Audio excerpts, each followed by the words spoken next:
So talk to us then about public lands. Let's focus for a moment on America. Of course, you look at the entire world, but in this country, what's really important to this mission of conserving life that's related to our public lands?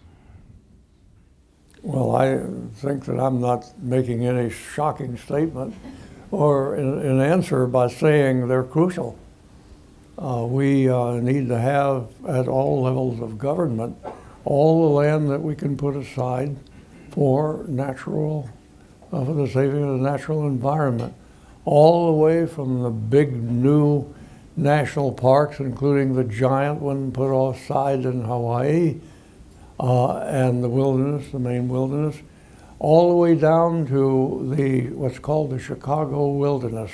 I don't know if any of you know about that, but a coalition around the Field Museum in Chicago decided that they would make the most of whatever land they could get within the limits of Chicago, including the more difficult and notorious ones of South Chicago.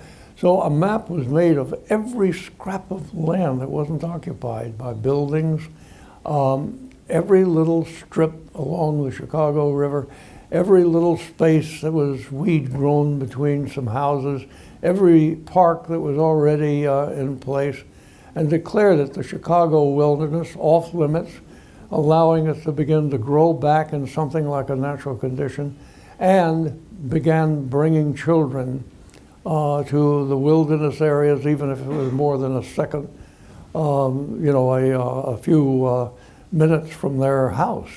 And it worked very well. And it reminds me of the great project that succeeded in preserving and then making full use scientifically and in education of the Boston Harbor Islands.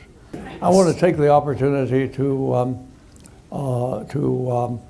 thank the Stones in our presence here for making that amazing. Another salute to make that amazing achievement for the Boston area. And that's the kind of, I think, citizen participation with government that could pay off everywhere. But as I just said, the Chicago wilderness shows, even in some of the least likely areas, adding area, the most critical component of the maintenance of biodiversity to the maximum. Let's come down to the micro level for a moment.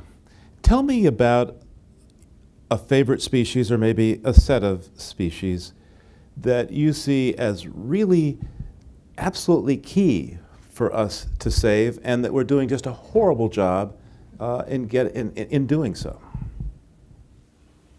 Well, I'll take the freshwater fish. Right, our freshwater fish have had a horrible history.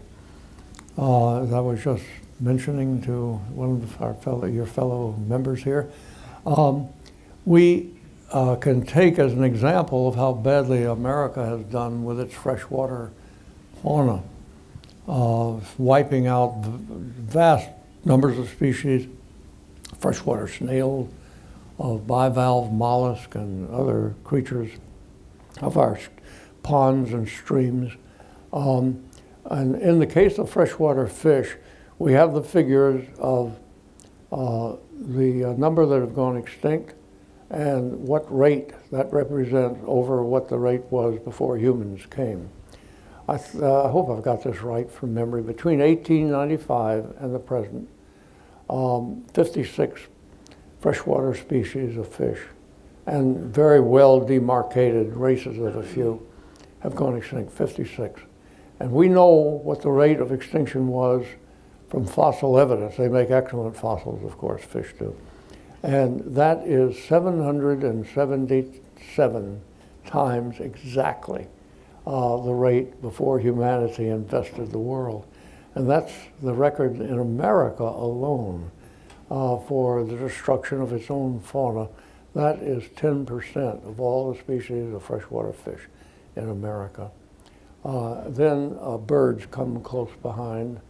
Most people don't realize that 1/10 of all the bird species were eliminated by the Polynesian voyagers, as noble and heroic and romantic as they were and are, as they swept across the Pacific from Tonga in 300 AD, making it all the way to Hawaii only a few centuries after that.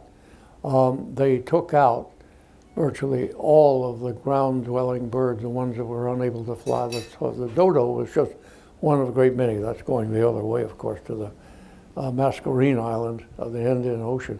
But that was another example of the horrors that we've inflicted on the fauna. I would add quickly, too, to the whole list, salamanders and frogs. And where we've done our greatest damage there is the inadvertent introduction of fungus, skin-eating fungus that's wiped out a lot of our frogs all around the world and U.S. as well. And we'll probably do the same, a related species, to our salamanders.